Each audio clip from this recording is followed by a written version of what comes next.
Boa noite, meus amigos. Estamos aqui de volta. Como sempre, começamos invocando a Santíssima Virgem Maria, o Santo Padre Pio de Pietrelcina, para que roguem a Deus que nenhuma injustiça se cometa nesse programa. Essa semana aconteceu aqui nos Estados Unidos uma coisa da maior gravidade, que eu não sei se todo mundo está entendendo do que se trata. Acontece que o Irã derrubou, ou antes conseguiu fazer pousar, um desses aviões de observação, aeronave não tripulada, controlada por controle remoto, avião americano. E, evidentemente, eles tendo esse equipamento à mão, eles vão desmontá-lo, examiná-lo, né, e saber exatamente como funciona e ter acesso a toda a tecnologia de inteligência aérea americana. O presidente Barack Obama recebeu 3 propostas, 3 planos diferentes das Forças Armadas para ou recuperar o avião ou destruí-lo no solo. E ele não aceitou nenhuma das 3, sob a alegação de que os iranianos achariam isso um ato de guerra. Então, pela primeira vez, um presidente entrega ao inimigo toda a sua tecnologia de inteligência aérea de uma vez, só para não desagradar o inimigo. Quer dizer, como se os camaradas se apossarem do avião americano já não fosse um ato de guerra. Então, eu não sei se as pessoas aqui estão percebendo a gravidade disto, mas é evidente, para mim assim, é evidente, a coisa mais óbvia do mundo, é que o Barack Obama é um agente islâmico ou comunista islâmico, alguma coisa, mas o sujeito é definitivamente contra os Estados Unidos. Agora, essas coisas não são discutidas realmente na grande mídia. A grande mídia aqui se tornou, como foi toda comprada, né, por 5 ou 6 grupos, então você tem a uniformidade total da mídia, que é outro fenômeno que a maior parte das pessoas não se toca muito. Quer dizer, ainda está no tempo de falar de viés da mídia, né, tem um viés esquerdista, não, já passou o tempo, isso aí foi muito antigamente. Agora não é a questão de um viés. É a questão que a mídia inteirinha se tornou um instrumento de engenharia social. Ela não tem mais nada a ver com a difusão de informações, nada. Ela tem a ver com o controle do fluxo de informações calculado para produzir certos resultados sociais, para produzir determinados comportamentos padronizados. E a gente observa, desde o momento em que isto começou, a gente observa que a facilidade de você mudar condutas do povo americano se tornou um negócio realmente fantástico, de uma velocidade incrível. Quer dizer, em 2 meses você faz as pessoas mudarem de atitude e adotarem o novo valor, a nova atitude, o novo critério, como se fosse uma coisa da vida inteira. Né? Isso aí é como um sujeito que eu conheci no Brasil, que ele fazia 6 meses que ele estava praticando surf, e ele dizia, o surf é a minha vida. E eu dizia, e onde você estava antes disso? Né? Como ele pode ser a sua vida? Né? Quer dizer, antes você não estava vivo, você estava em estado de animação suspensa, ou você nasceu naquele momento. Né? Então, é o seguinte, é uma nova moda que vem e se impregna na cabeça das pessoas com tamanha profundidade que elas ficam acreditando naquilo, mas profundamente. Você quer ver um negócio que todo mundo acredita? O tal do second-hand smoking, né? O fumo passivo, que é uma coisa que não existe. Você não tem a menor indício de que isto exista. E, no entanto, todo mundo acredita e isto é repetido o tempo todo. Também, você vê, quando decidiram trocar a palavra Christmas por holidays, né? É claro que a maior parte da população não aceita, mas acontece daqui a pouco a mídia começa, né, a insistir, é holidays. E, então quer dizer que o hábito popular ele perde legitimidade pública, por assim dizer. Ainda que 99% da população continue falando Christmas, isso aí só vale, vamos dizer, popularmente e na esfera doméstica. Na esfera pública, quer dizer, aquilo que todo mundo tem acesso ao mesmo tempo, o negócio está banido. Então, isso é, hoje em dia é a coisa mais fácil de fazer. Né? Então, você falar de viés da mídia, distorção do noticiário, tá bom, isso aí é um eufemismo. Isso é a mídia hoje, inclusive no Brasil, tá certo? É um instrumento de engenharia social e só é feito para controlar o seu comportamento. Isso quer dizer que se você simplesmente se usando como fonte de informação, uma coisa como Folha de São Paulo, Estadão, o Globo, ou TV Globo, você está se fazendo de trouxa mesmo, quer dizer, você está se submetendo, já não é, vamos dizer, a expressão lavagem cerebral é totalmente incorreta, isso não tem nada a ver com lavagem cerebral, isso é outra coisa completamente diferente, isso é engenharia social. Então, quando se fala lavagem cerebral é um sistema inventado pelos chineses, um sistema de doutrinação maciça e intimidatória. Mas o sujeito pelo menos sabia no que ele estava sendo doutrinado. Né? Então, por exemplo, o sujeito era forçado a ouvir discursos anti-imperialistas 24 horas por dia, até quando estava dormindo. Mas ele sabia qual era o conteúdo daquele discurso, ele sabia que aquilo era propaganda comunista. Então, simplesmente a repetição obsessiva quebrava a resistência. Mas o que você vê hoje não tem nada a ver com esse processo. A coisa não é passada para você como doutrinação, nem como lavagem cerebral, nem coisa nenhuma. É passada como se fosse noticiário, como se fosse uma coisa inócua. Não é isso? Com pouco tempo desse tratamento, mas assim, 3 meses desse tratamento, as pessoas se tornam incapazes de julgar as questões objetivas mais óbvias. Né? Por exemplo, você vê que na discussão da tal da PL 122, né, o pessoal religioso reclamou, e daí a dona Marta Suplicy disse, não, nós vamos rever, porque de fato não é justo impedir que as pessoas falem o que elas quiserem dentro dos seus templos. E o pessoal está achando isso ótimo. Peraí, falar dentro dos seus templos, isso aí é o modelo iraniano de liberdade religiosa. Você só pode falar coisa dentro do seu templo. Se falar fora, você vai preso. E é isso que está sendo adotado no Brasil. Quer dizer, e o pessoal está achando que é uma concessão. Então, isto é uma técnica de engenharia social que se chama pé na porta. Isso está explicado no livro do Pascal Bernardin, Maquiavel Pedagoga. Né? E já é uma coisa bem antiga, isso é usado pela ONU no mundo inteiro. Você faz uma proposta que é nitidamente ofensiva, insultuosa e inaceitável. Daí o pessoal reclama e daí você entra com uma segunda proposta, que é o que você realmente quer. Né? E daí todo mundo aceita. Então é mais ou menos da seguinte maneira. Você chega para um cara e fala, olha, me empresta R$1.000. O cara, não pode. Então me empresta 10. O cara imediatamente dá os 10. Isso aí foi testado e 82% da população cai.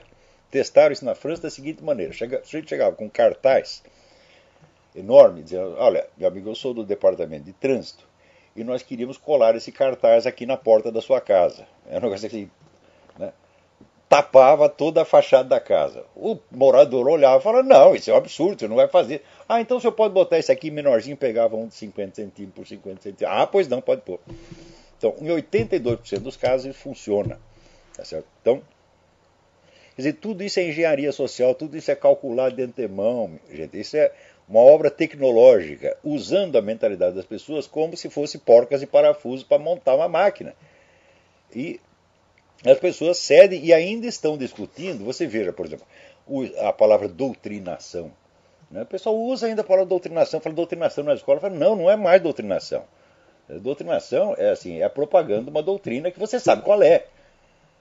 Agora, engenharia social é outra coisa completamente diferente. Quer dizer, a manipulação de informação é outra coisa completamente diferente. Espiral do silêncio é uma terceira coisa ainda. Você vê, já nos anos 30, o Comintern, quer dizer, o comando do Movimento Comunista Internacional, decidiu utilizar na Espanha, note bem, na Espanha, os comunistas tinham vencido a eleição, a Aliança Comunista Socialista Anarquista tinha vencido a eleição, venceu por pouca margem, mas venceu. Então, o Comintern levou lá um plano para você eliminar as organizações conservadoras por meios legais. sem causar choque. Isso foi adotado já na Espanha na década de 30. Não é isso? Então,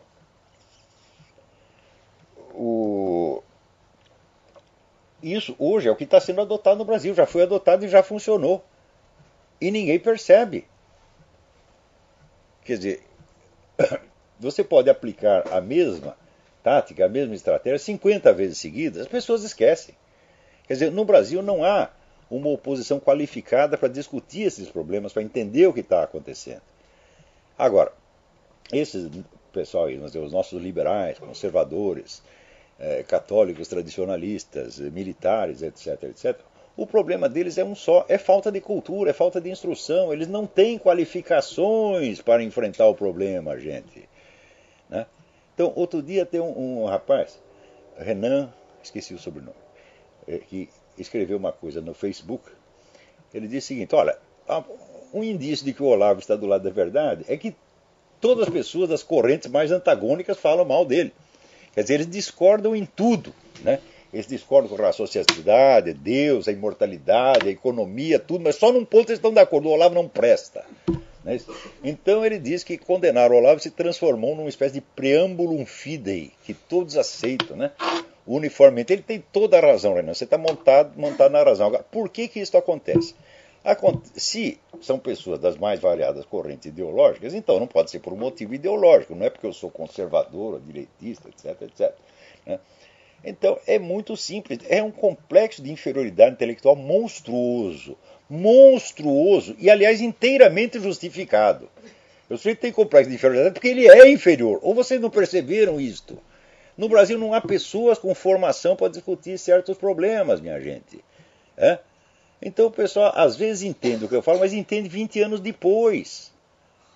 Que é uma coisa que uma pessoa letrada, uma pessoa com formação tem que entender na hora.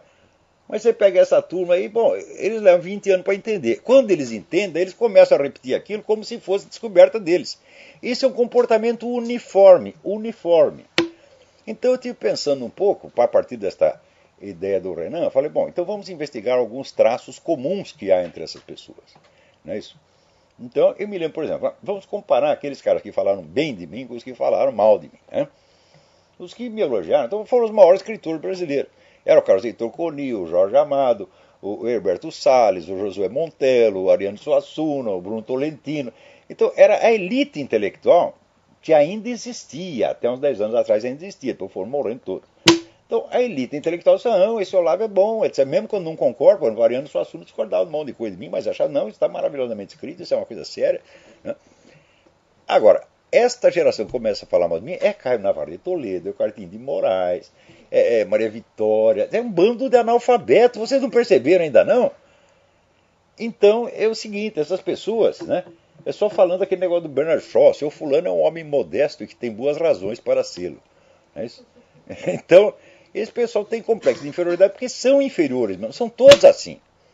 Você pega essas pessoas e fala, me mostra um livro importante escrito por um desses caras. Não tem nada, zero. Não é isso?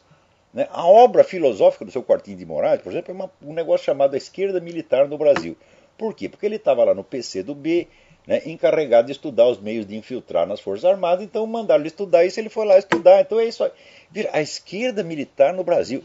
Olha que tema extraordinário, de importância universal extraordinária. Né? Quer dizer, um partideco de merda, né, que quer se infiltrar nas Forças Armadas, que são os perrapados, de um país periférico do quinto mundo. Este é o assunto do homem, porra. Né? Agora, e o seu Emir Sader? Porra. Né? O Emir Sader é aquele homem que escreve Getúlio com LH, porra. Você está entendendo por que esse pessoal não gosta de mim? Eu digo, olha, e é o seguinte, humilhar esses caras é um prazer e um dever. Porque são todos charlatães, são vigaristas intelectuais perigosos. A maior parte vive de dinheiro público, né? Alardeando, vamos dizer, uma autoridade intelectual que não tem. Isso aí é malversação de dinheiro público, mau uso de dinheiro público. Esses caras têm que ser denunciados e têm que ser postos para fora das suas cátedras a pontapés. Tem que fazer um exame e dizer aqui, vamos ver se a matéria que você leciona, se você entende alguma coisa da matéria que você leciona. Você quer, marxismo, tá bom, então vou fazer o exame de marxismo, desgraçado. E vai acontecer que nem o Alaor Café, que eu tive que dar aula de marxismo para ele dentro da faculdade dele. Ele dizia, Marx disse tal coisa. Não, Marx não disse isso, não. Ele dizia tal coisa, assim, assim, está no texto tal, vai lá e estuda, vagabundo. É esse o problema, porra. Agora, o charlatanismo intelectual no Brasil passou de todos os limites do tolerável. Porque uma certa quantidade de charlatão tem em toda a época. Tá certo? Mas você tem uma elite qualificada que estuda as coisas, que dá para conversar. Né? Então, eu vi nesse pessoal da esquerda, o último sobrevivente disso aí foi durante algum certo tempo o Carlos Guilherme Mota. Eu digo, o Carlos Guilherme Mota é mais comunista que a peste, mas é um cara que dá para conversar. Por quê? Porque ele leu livros, porra. Agora, essa turma não leu nada. Esse Caio Navarro de Toledo não leu nada. Por falar em não leu nada, aqui, eu recebi uma carta aqui de um cidadão chamado Gil Kleber Duarte Carvalho, né?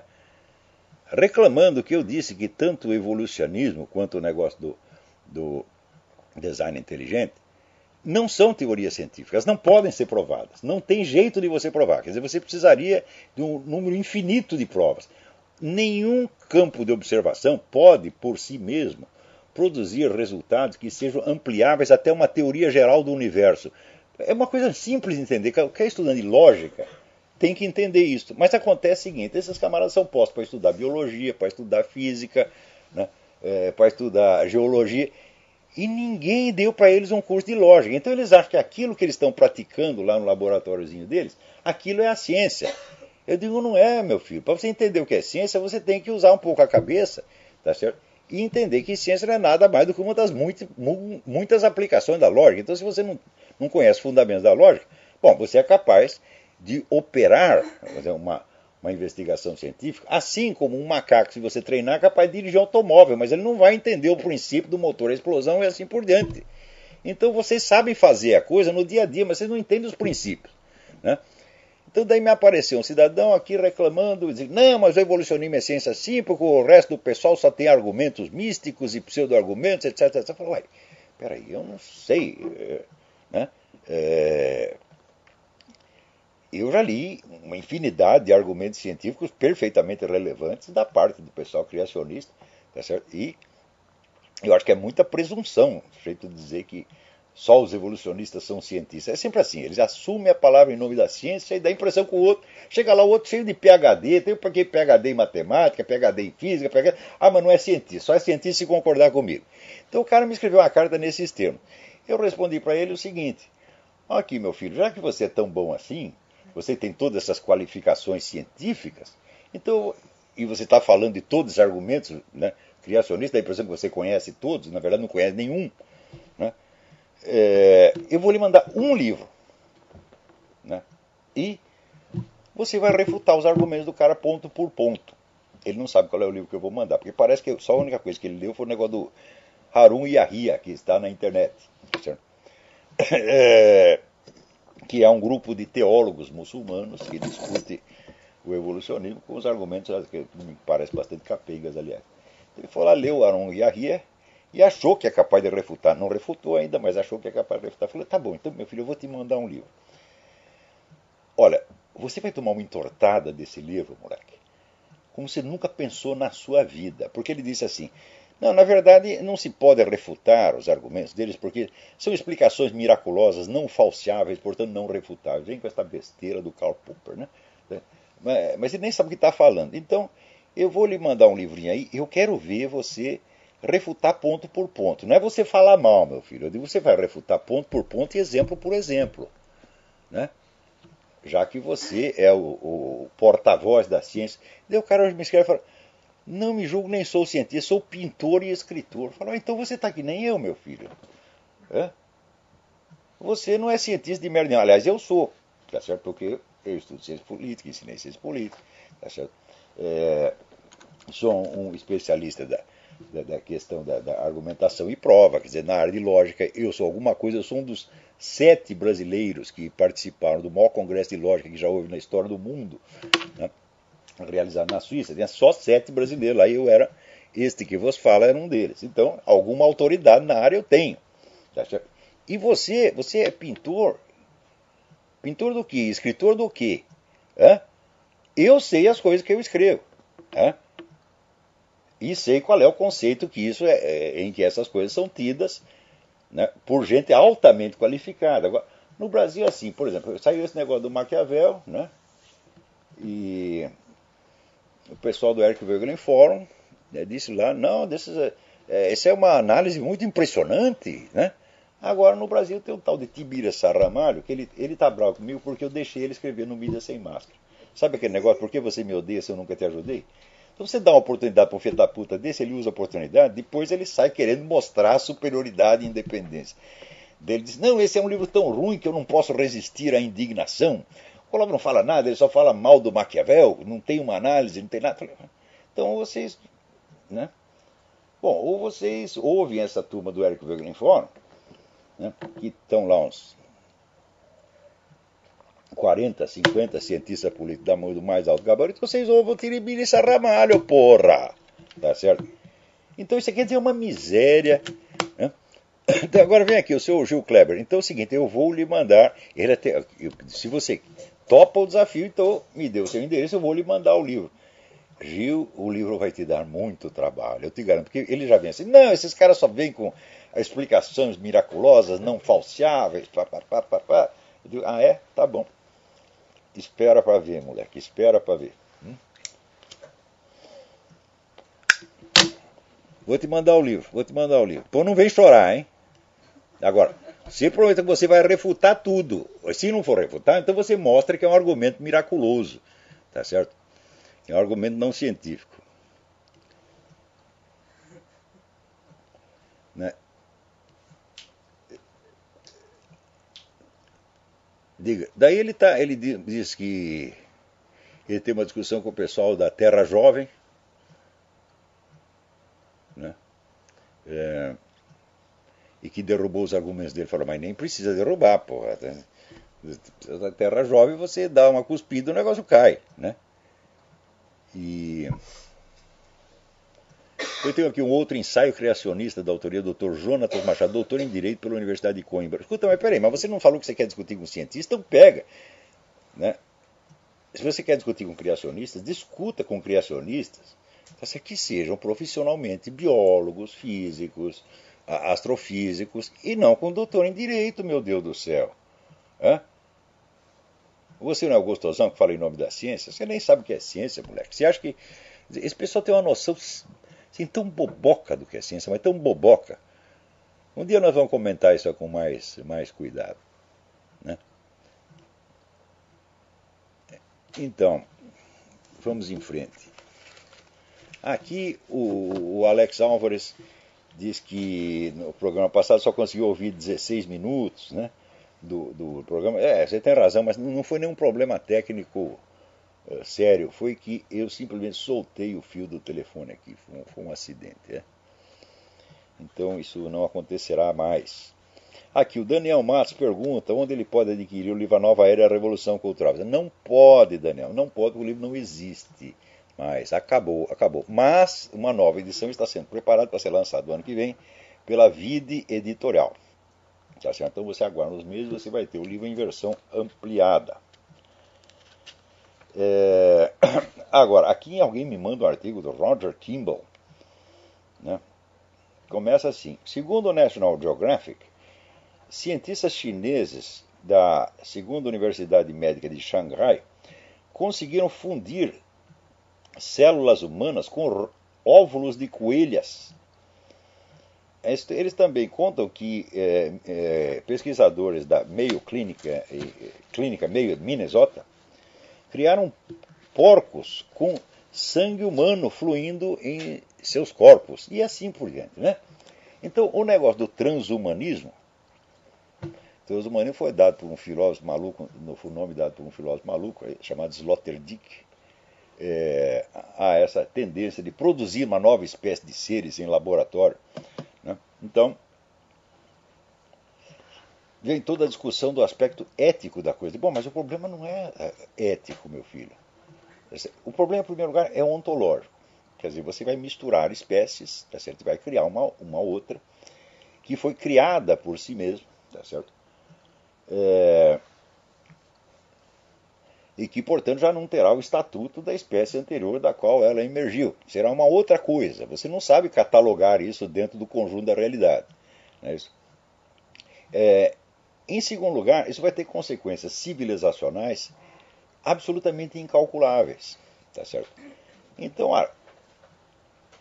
será que porque você é capaz de realizar um feito técnico, você deve ser autorizado a realizá-lo, pelo simples fato de ser capaz?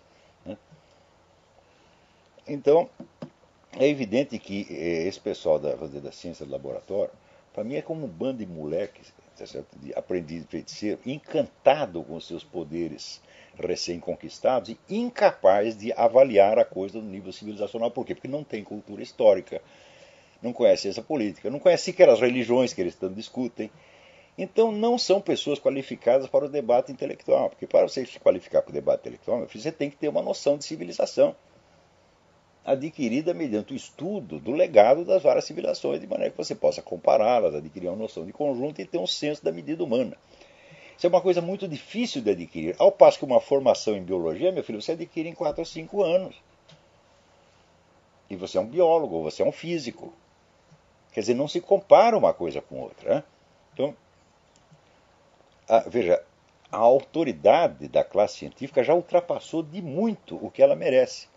Porque quando você vê esse pessoal discutindo questões que ultrapassam infinitamente o campo da sua ciência, só sai besteira. Só sai besteira. E vem com aquela tremenda arrogância de que não, nós somos os donos da racionalidade. Mas, escuta, como é que você pode definir o que é racionalidade a partir dos conceitos da ciência física? Não me parece que a física estude a racionalidade. Você não sabe o que é racionalidade. E para isso você precisaria ter cultura, meu filho. E você não tem. Você precisaria, por exemplo, conhecer a história da evolução do conceito de razão desde o tempo da Grécia até agora, para saber quais foram as discussões que você conheceu, o status questiona, você não conhece. Então como é que vem falar em nome da racionalidade?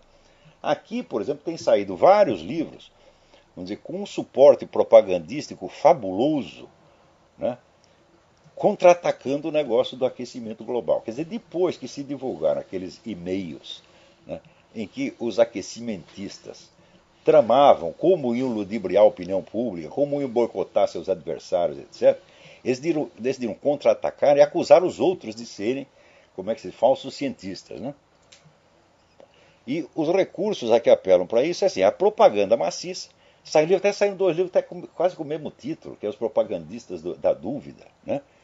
E o livro então é lançado pela Amazon e já vem com 80 críticas favoráveis, todas iguais. Né? Então você vê que é uma operação de publicidade. Passa um tempo, começa a aparecer as críticas negativas. Por quê? Porque alguém leu o livro, finalmente. Então, é uma coisa onde de uma baixeza, mas sobretudo a reclamação é a seguinte: nós cientistas estamos perdendo a guerra. Eles dizem assim, são os cientistas contra os religiosos, ideólogos. Né? Dizem, mas como? Mas do outro lado também é cientista. É cientista contra cientista. Então você primeiro nega o estatuto de cientista aos seus próprios colegas, tá certo? Sem ter nenhuma razão para fazer isso. E segundo, moldam o debate de uma maneira estereotipada, que vai ser a ciência contra as trevas. Então, em vez de ser um debate científico interno, não, é a ciência contra as trevas. E a classe científica acredita que ela tem que ter o direito de dirigir a sociedade, né? De determinar o que é certo e errado, o que você pode comer, o que você pode fazer, etc, etc. Quando são pessoas que não têm a menor qualificação para isso, meu filho. Um diplominha de biologia ou de física não te autoriza a discutir nada disso, mas nada, nada, nada, nada, nada. Quer dizer, os prodígios de incultura que eu vejo nessa gente, a começar pelo Dr. Richard Dawkins. O Dr. Richard Dawkins é um homem monstruosamente inculto fora do domínio dele. Ele não sabe nada dos assuntos que ele discute. Tá certo? Agora, acha que porque tem um diploma disso ou daquilo, tem autoridade para opinar em todos os campos. Fala, olha, eu nunca entrei na discussão interna, por exemplo, da questão do evolucionismo. Eu digo, até hoje, eu não sei se existe evolução ou não tenho a menor ideia. E não vou tomar partido de uma coisa que eu não sei. Só que é o seguinte, eu não sei e você também não sabe. Porque a coisa mais fácil de uma pessoa que tem um estudo de lógica, a coisa mais fácil é ela perceber que essa teoria jamais será provada ou impugnada no seu todo. Por quê? Ela é uma teoria do todo, meu Deus do céu. É uma teoria do todo que vai ter que ser provada com meios de ciência experimental especializada. Falei, isso é impossível por definição, isso não vai acontecer jamais. E criacionismo, se você quer saber, a mesma coisa. Né? Se você partir do versículo bíblico, o céu e a terra cantam a glória de Deus. Bom, isso quer dizer que no céu e na terra você encontra indícios da grandeza divina. Mas você encontra indícios do absurdo, da incongruência também. Porque o cosmos, por definição, não pode ser tão perfeito quanto Deus. Então ele tem um coeficiente de absurdidade, de feiura, de incongruência, e você vai encontrar as duas coisas. Quanto mais você procurar, mais você vai encontrar indícios das duas coisas.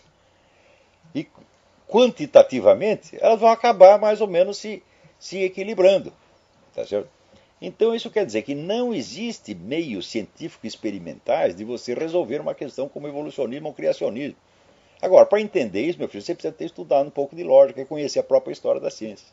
Não precisa ter uma formação especializada em ciência nenhuma. Nenhuma formação especializada em ciência vai te ensinar a história da ciência, meu Deus do céu. Hã?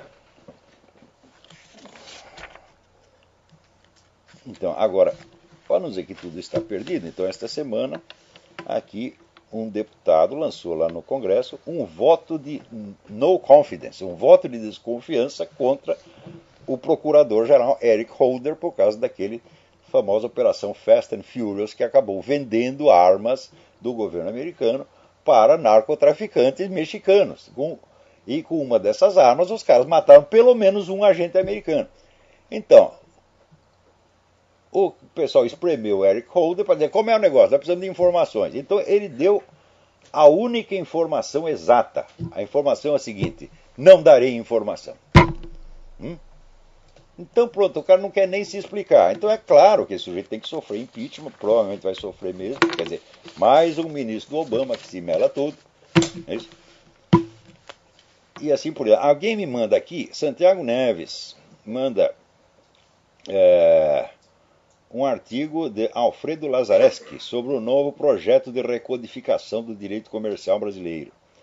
O trabalho está muito bom, tá certo? E mostra que esse novo direito comercial é um negócio de uma absurdidade a toda a prova. Para começo de conversa, vai transformar todos os sócios de uma empresa em responsáveis por todas as dívidas da empresa. Quer dizer que você tem lá 1% das ações, né? Os outros sócios desaparecem, você tem que pagar os 100% da dívida. Porra, o que é isso? Quer dizer, isso aí é para acabar com o comércio mesmo, né? Agora, esta semana também aconteceu um negócio muito impressionante. Tem uma senhora no Canadá que engravidou, teve o filho no porão, não queria o filho, estrangulou o bebê. Né? E foi absolvida, porque disse que ela estava muito traumatizada pelo parto. Né?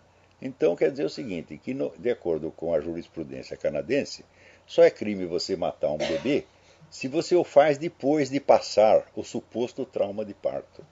Então, primeiro, toma-se como premissa que todas as mulheres que tiveram crianças estão traumatizadas. Então já a ideia de que você ter crianças não é normal, ter gravidez é uma doença, e ter criança é uma doença pior ainda. É uma experiência horrível pela qual ninguém deve passar. Tá certo? Então, se você passou por isto, nós não temos o direito de impedir que você mate o seu bebê. Então, o infanticídio está praticamente oficializado no Canadá. Eu disse que isso ia acontecer. A partir do momento que você aceita o aborto, se você aceita o aborto aos 3 meses, por que não aos 4, aos 5, aos 9? Chegou aos 9, já tem, né, aquele aborto de... Como é que se diz? Esqueci o nome técnico agora. Do parto... Sei lá, esqueci. Né? Você aborta o neguinho 2 minutos antes dele nascer. Tá certo? Agora, se pode ser 2 minutos antes de nascer, por que não 2 minutos depois? Ou 20 minutos depois? Ou 3 meses depois? Então, vamos dizer, a universalização do aborto legalizado terá suas consequências. Né? E essas consequências, presta atenção, eu estou escrevendo lá uma série de artigos que mostra como é que isso funciona. Né? Por exemplo, nos anos 50 e 60, o pessoal dizia que tinha muitas garotas grávidas, menores de idade nas escolas, dizendo, precisamos acabar com isso. Então o que nós vamos fazer? Nós vamos dar educação sexual para elas nas escolas, para esclarecê-las de modo que não tenha tanta gravidez indesejada. Né? Bom, daí começaram a ensinar da educação sexual e, evidentemente, o pessoal falava de sexo o tempo todo dentro da escola, então houve uma proliferação, tá certo, de, de erotismo, e o número de casos de gravidez em garotas menores de idade multiplicou por vários milhares. Quer dizer, aquilo que se alegava que era para resolver um problema, piorou o problema. Daí chegam os conservadores e tá vendo? O plano fracassou. Eu digo, mas fracassou uma pinóia, seu besta. Você não sabe como é que funciona esse negócio. Estuda marxismo antes de você criticá-lo, meu Deus do céu. No marxismo tem um negócio chamado salto qualitativo. A expressão é de Mao Tse Tung, mas isso já estava nas doutrinas, estava implícito na doutrina de Marx. Salto qualitativo significa o seguinte: se você acumula muitas quantidades de um certo fator, chega a um certo ponto em que a mera acumulação quantitativa se torna mudança de qualidade. Mao Tse Tung acreditava que isso se aplica à natureza inteira. Não se aplica, mas na sociedade humana funciona. Então, quer dizer que se você espalha a questão da educação sexual, fala de sexo, e fala de sexo, fala de sexo, bom, daqui a pouco isso tem um salto qualitativo. Já não é mais só questão de falar, o pessoal está praticando. E dentro das escolas. Então, todo intelectual marxista com alguma formação sabe disso. E esses planos são feitos todos com base nisto. Então, você tem uma finalidade alegada, tá certo? Que é para conquistar o apoio do público, e tem uma finalidade real, genuína, baseada no salto qualitativo, que nunca é declarada, mas que é o que vai acontecer e que os planejadores sabem que é o que vai acontecer. Então, por exemplo, agora tem o negócio da PL 122. É para diminuir os casos de discriminação e violência anti-gay. Fala, bom, mas os casos de violência anti-gay são tão mínimos num país que tem 50 mil homicídios por ano que nem se deveria cogitar de uma lei para resolver isso aí. Mas, você acha realmente que você proibir pastores e padres de falarem que o homossexualismo é pecado vai diminuir a violência anti-gay? Não. O que você vai ver, você vai ter um acúmulo de casos conflitivos. Por exemplo, a lei proíbe impedir a expressão homoafetiva em qualquer lugar público ou privado com acesso público, que inclui igrejas.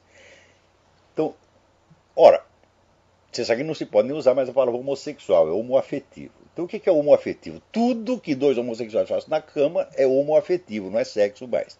Então tá lá na igreja um sujeito mexendo na piroca do vizinho, e vem o padre, ou o pastor, ou o rabino, e manda parar. Então bloqueou a expressão homoafetiva. Então é crime. Acontece o seguinte, acontece que existe outra lei, que é a lei do ultraje a culto, tá certo? Que proíbe você atrapalhar um culto. Dá 2 anos de cana, um culto religioso. Então o culto religioso é protegido pela lei, mas a conduta homoafetiva também o será. E isto é calculado para produzir o choque das duas coisas, até que toda a proteção oficial ao culto tenha que ser retirada, porque você tem duas leis contraditórias, uma delas vai vencer. Então, que benefícios vai resultar para os gays? Só vai resultar em benefício para aqueles que tiverem a fantasia sexual de transar dentro de uma igreja, que não acredito que seja a maioria. Está vendo? A totalidade dos gays tem lá um milionésimo deles. Transar não basta, eu tenho que transar na igreja. Que nem tem gente que tem que transar no avião, tem que transar num barco, transar embaixo d'água. São fantasias. Então, que tanto pessoas hétero quanto homo têm. Então, uma quantidade infinitesimal pode ficar muito satisfeito. Oba, agora eu posso transar na igreja. Os outros não vai trazer benefício algum, mas vai trazer certamente um malefício para todas as igrejas de todas as religiões, que estarão permanentemente sob esta ameaça de que entra lá, por exemplo, um traveco, e vai lá e entra na fila da comunhão. Você vai ter que dar a comunhão para o desgraçado, ainda que sabendo que ele está gozando da sua cara. Quer dizer que quando se começou a discutir isso, eu disse que isso ia acontecer. pessoal vai lá vestido de mulher e vai querer receber a comunhão, os caras vão ter que dar. Aí todo mundo, não, você é exagerado, mas se alguém vai fazer uma coisa dessa, mas é feio, a coisa existe para que isso seja feito, meu Deus do céu. Então, quando essas mudanças produzem resultados desastrosos, né, o pessoal conservador não entende nem que a coisa foi calculada para produzir resultado desastroso, para produzir crise, como, por exemplo, a estratégia Claude Piven, né? Dizer, bom, nós vamos aqui inscrever todo mundo na Previdência Social, a Previdência Social só está atendendo 5% das pessoas que teoricamente teriam direito, nós vamos inscrever os outros 95%. Para quê? Popularmente se dizia, se alegava, não, é para dar mais assistência aos pobrezinhos. Mas no círculo interno, entre os intelectuais, não é uma coisa secreta, mas discutem num alto nível intelectual, o pessoal o povão não participa.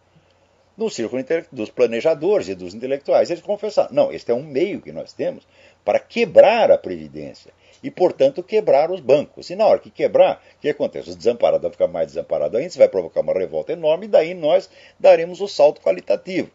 Então, a mera reivindicação previdenciária se transformará no clamor revolucionário do Occupy Wall Street. Tudo isso calculado com 50 anos de antecedência, né? Então, mas o conservador, sempre raciocinando na base de que o outro não é revolucionário, de que o outro está apenas buscando algo igual ao que ele está querendo, só que por outros meios, não entende nada e fala, o plano fracassou. Fala, fracassou nada.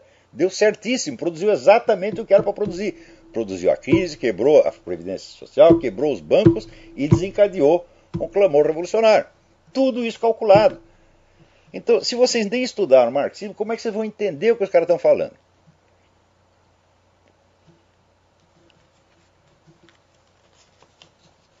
Então, opa, e aqui tem uma pergunta enorme sobre o negócio do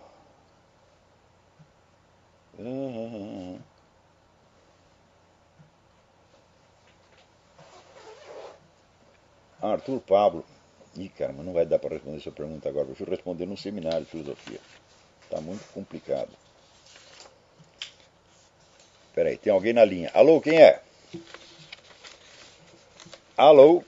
Olavo? Sim. Olavo? Sim. Boa noite. Meu nome é Armando Tavares, eu estou falando do Rio de Janeiro. Armando, tudo bem? Tudo bem, é um prazer ouvir você. Eu sou físico, professor universitário, sou daquela raça dos últimos reacionários, né, que estão, ainda mais sendo físico, né? E eu queria que você falasse de uma pergunta sobre o problema que existe no Brasil, principalmente no Rio de Janeiro, que ninguém faz porra nenhuma, sabe? Desculpe o palavrão. Até o físico experimental, ele está numa uma subclasse, sabe como é que é? O bom é o físico teórico, ele vai falar como é que você faz. Mas ele meter a mão na massa para fazer, ele não faz. E você vê isso em tudo, eu não sei se é a minha visão, você vê isso em todas as classes. Tem o médico, o neurocirurgião, que é um pouco abaixo, e tem o neurologista, que é um pouco acima. Eu atribuo isso aí à escravidão aqui no Brasil, principalmente no Rio de Janeiro. Só quem fazia as coisas era escravo. E a gente ficou com essa coisa na sociedade. Eu não sou eu não sou sociólogo, né? Porra nenhuma, sou físico. Né? Então, eu vejo isso um pouco assim. Eu não sei como é que você enxerga isso. Olha, onde você vai encontrar boas páginas sobre isso é no Lima Barreto. Nos livros do Lima Barreto, ele sempre explorou esse negócio de que as profissões no Brasil não equivalem a atividades reais, mas equivalem a papéis sociais que o indivíduo desempenha. Então, o sujeito, por exemplo, ele vai querer ser militar, mas não porque ele gosta da profissão militar, porque ele gosta de guerra, não, porque ele gosta de mostrar isso em público, ele gosta de mostrar o uniforme, gosta de ter o cargo, gosta de ter as honrarias daquilo. Quer dizer, o sujeito está interessado nos efeitos periféricos da profissão e não no exercício da profissão. Isso é muito antigo no Brasil, isso não tem nada a ver com escravidão. Porque isso acontece nas profissões de classe alta a que os escravos não tinham acesso. Então não vai dizer, o médico está deixando de fazer o serviço dele porque o escravo vai fazer. O escravo não vai fazer o serviço dele. Então, ademais, você precisa ver que as causas sociais elas têm um prazo. As forças que estão atuantes na sociedade elas têm um prazo para agir, para desencadear consequências. Né? Quer dizer, a escravidão já acabou faz mais de um século, e ainda vamos continuar dizendo que a nossa conduta é efeito da escravidão. Eu falo, não, a conduta das pessoas é efeito de escolhas que elas fazem. E essas escolhas, elas estão, por assim dizer, consolidadas na própria cultura. Quer dizer, o Brasil é uma cultura de papelão, uma cultura de teatro, onde as pessoas só fazem a coisa para mostrar. Porque você não vê o que eu falo dos intelectuais universitários? Ora, meu filho, eu fui estudar as coisas porque eu gosto disso, eu quero saber o que é verdade. Eu, quando era moleque, eu tinha um baita de um complexo de burrice, complexo de cegueira. Eu achava que todo mundo entendia tudo e só eu que não entendia nada. Eu achava que eu era um cego no mundo de videntes. Depois eu descobri que também ninguém estava vendo merda nenhuma. Mas isso não me consolou nem um pouco. Então, eu queria saber as coisas. E foi por isso que eu fui estudar. Mas agora, se o cara quer ser professor universitário, ele vai ser professor de história, não é porque ele gosta de estudar história, meu Deus do céu. É porque ele gosta de ter o título de professor doutor, você está entendendo? Então, este é um dos problemas essenciais e permanentes da sociedade brasileira. Quer dizer, o teatro, o fingimento, isso aí nós temos que acabar, e nós temos que ser impiedosos conosco mesmos. Outro dia mesmo eu escrevi um negócio a respeito, escrevi na imprensa alternativa, falei, olha, eu só consegui desmascarar o mito da imprensa alternativa me desmascarando a mim mesmo. Porque eu era um membro e colaborador da imprensa alternativa. Né? Só que a gente se fazia de vítima e não era, se fazia de herói e não era. Então, o que era eu? Eu era um palhaço a mais entrando num teatro, porra. Então, como diz o I Ching, meu filho, você tem que castigar a sua própria cidade, você tem que cortar na sua própria carne antes de você poder falar mal dos outros. E eu fiz isso, quer dizer, eu desmascarei impiedosamente a minha porca juventude. Ao passo que até hoje tem gente vivendo da idealização da sua juventude, do seu suposto heroísmo juvenil, etc, etc. Né?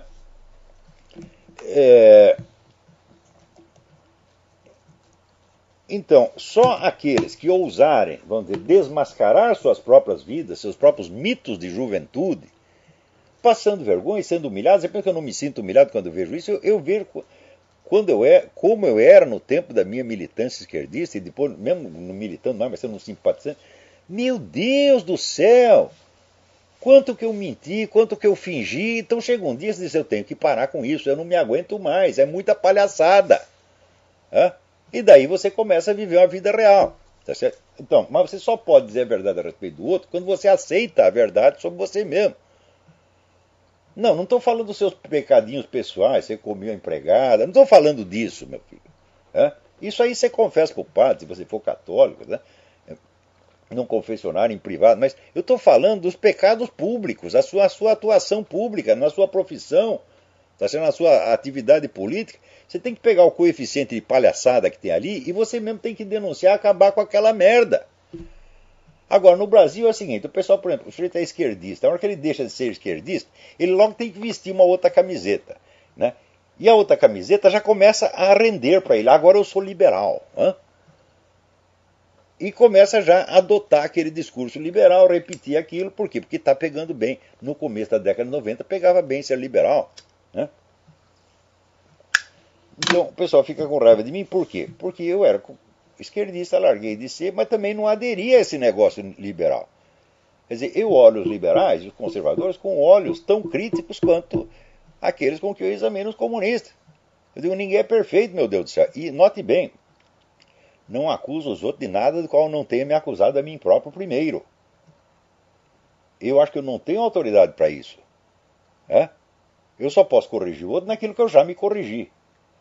Né? Então, é por isso que você não me vem dando lições de moralidade geral. Não, eu só posso criticar as pessoas em certos pontos.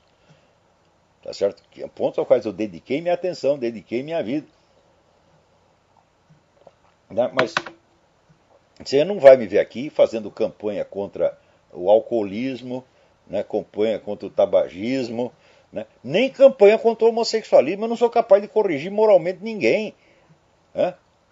Se eu fosse homossexual, eu tinha que pensar como é que eu faço para largar essa coisa. Eu não tenho a menor ideia. Agora eu vou chegar lá para Roberta Close e dizer, seja homem, meu filho. Que palhaçada é essa? Eu não sei como é que ele faria para mudar a cabeça dele. Então, se eu não sei como fazer, eu não posso mandar fazer. Né? Mas é o seguinte, nessa coisa de filosofia e ciências humanas, eu sou um cara sério, eu sou um homem honesto, sou um homem sincero, e aí eu cobro do fulano. E é por isso que ele fica com raiva. É só por isso. Porque eles sabem que são palhaços. Eles sabem que não é uma questão de ideologia. Sabem que é uma questão de substância humana, que eles não têm nenhuma. E eu tenho alguma conquistada na base da dor e da auto-humilhação e do autoexame. Que é a única maneira que você tem de se tornar um ser humano, porra. A gente evolui, a gente melhora, né? Não é na base da gostosura, dos aplausos, não, não, não. Né? É na base de olhar a dura e crua realidade. Né? Por exemplo, quando as pessoas me mostram coisas que eu escrevi 30 ou 40 anos atrás, eu morro de vergonha. Né? Às vezes eu quero fazer sua biografia, ler as coisas que você escreveu na juventude. Eu falo, tu tá louco, porra. É? Na juventude eu era um merda em toda a extensão da palavra, porra. É? Agora, teve uma data que eu decidi falar, a partir de hoje o negócio é sério. É? Eu tinha 43 anos. É? Agora, não brinco mais. É? Agora, ou eu falo o que eu realmente sei, o que eu vi, o que eu observei, ou fico quieto, porra. É?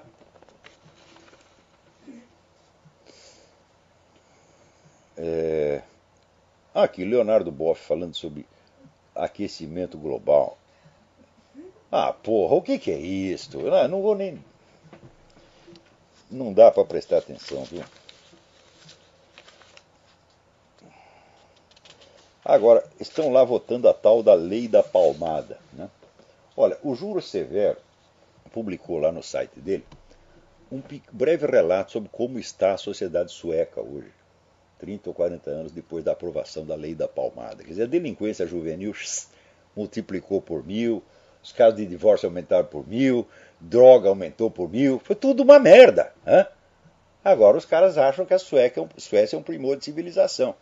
Eu não posso deixar de recomendar para vocês o livro do Jânio Cristado. O Jânio Cristado é um bosta, na medida em que ele se mete a filósofo, né, crítico cultural, etc. Mas como repórter ele era grande, nós temos que confessar. E o livro que ele escreveu, que se chama Paraíso Sexual Democrata, ele viveu na Suécia, ele conhece a Suécia. Vocês têm que ler esse livro para ver que merda que é a sociedade sueca. Tá certo? Então, olha, eu vou contar uma história para vocês. Tem um contraparente meu que saiu do Brasil exilado.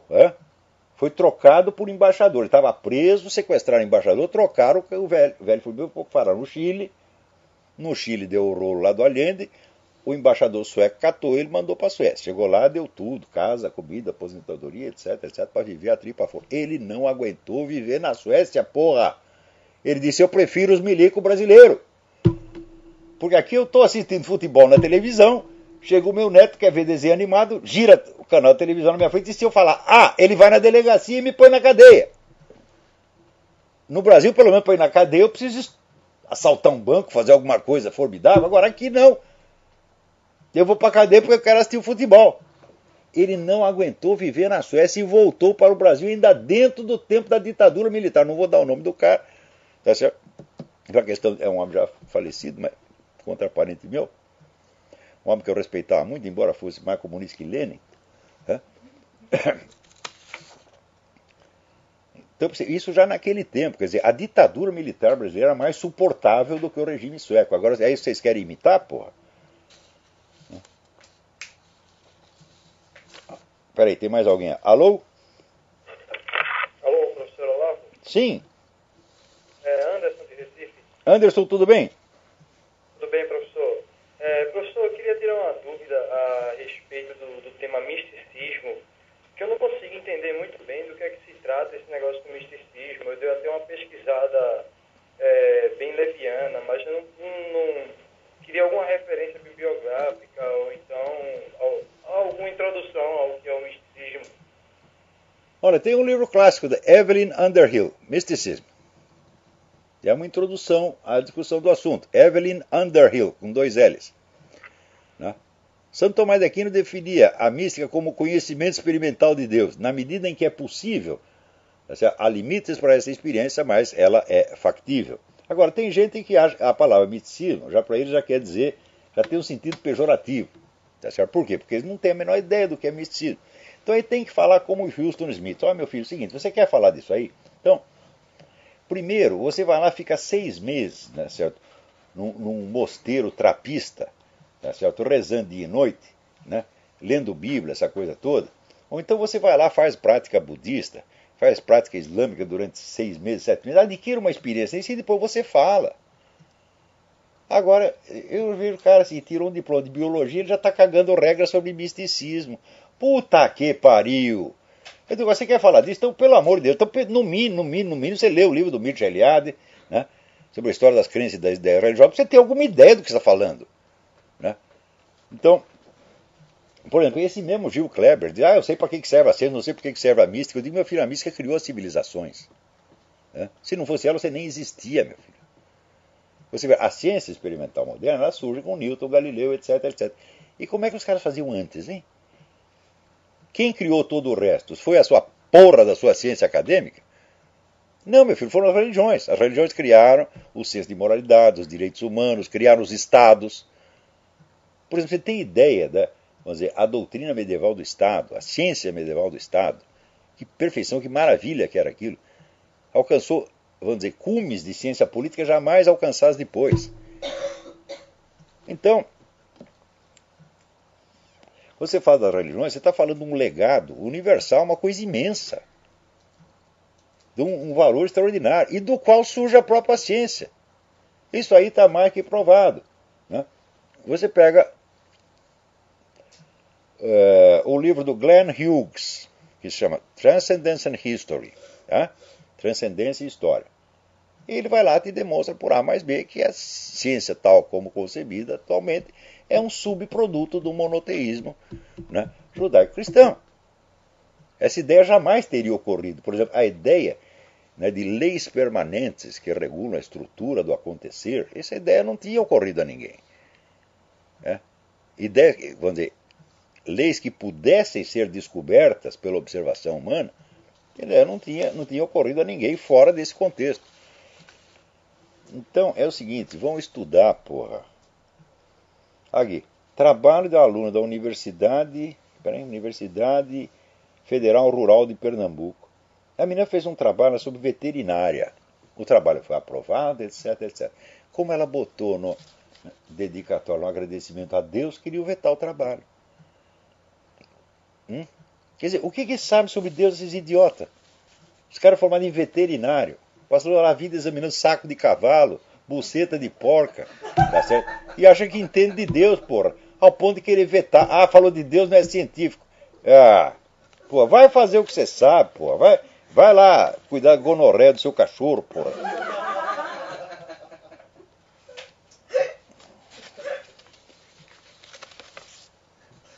Agora alguém aqui me manda um negócio perguntando, olha, houve de fato ajuda americana ao Hitler, etc. Houve sim, tem um monte de banqueiro nesse país que encheu o Hitler de dinheiro, como encheu o Stalin de dinheiro. Aliás, até muito mais o Stalin, porque o Hitler só ajudaram até a guerra, daí acabou o Hitler, né? Mas o Stalin continuaram ajudando, deram mais dinheiro para a União Soviética do que deram. Se você pegar todo o Plano Marshall foi merda perto do que eles deram de dinheiro para a União Soviética. Sem isso nem existiria a União Soviética. A União Soviética foi criada pelos banqueiros americanos. Então é o livro do Anthony Sutton, o melhor inimigo que o dinheiro pode comprar. Assim como agora estão enchendo de dinheiro que os muçulmanos. Estão dando dinheiro para tudo quanto é inimigo. Isso aqui, os Estados Unidos têm mais traidor por metro quadrado. Estados Unidos, Israel, já falei, Estados Unidos, Israel e Igreja Católica. Vocês são campeões de traidores, porra. Então qualquer merda que se diga que os americanos fizeram, sim, sempre foi americano, mas um americano anti-americano, não é? Então, olha, nós estamos aqui acabando. Pô, tem tanta coisa mais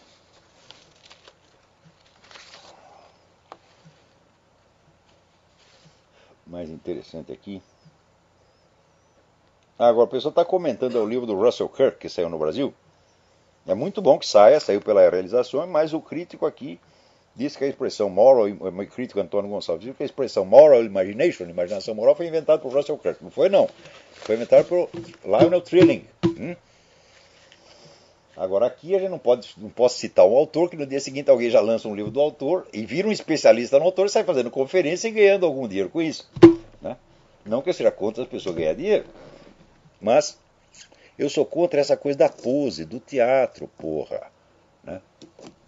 Então, no estudo da história cultural de um país, é importante você saber quem foi que lançou as ideias, quem influenciou quem. Isso é básico, isso é questão de história. Agora você, o cara, para se promover, falsifica a história, porra. Quer dizer, eu nunca fiz questão de dizer que eu sou pioneiro de coisa nenhuma. Por exemplo, quando o negócio do Foro de São Paulo, eu, durante 10 anos, eu era o único jornalista que escrevia sobre o Foro de São Paulo. Alguma vez eu disse, fui eu que descobri isso? Nunca. Eu disse, tem aqui um cara pioneiro, o Dr. José Carlos Graça Wagner, que tinha um arquivo na casa dele sobre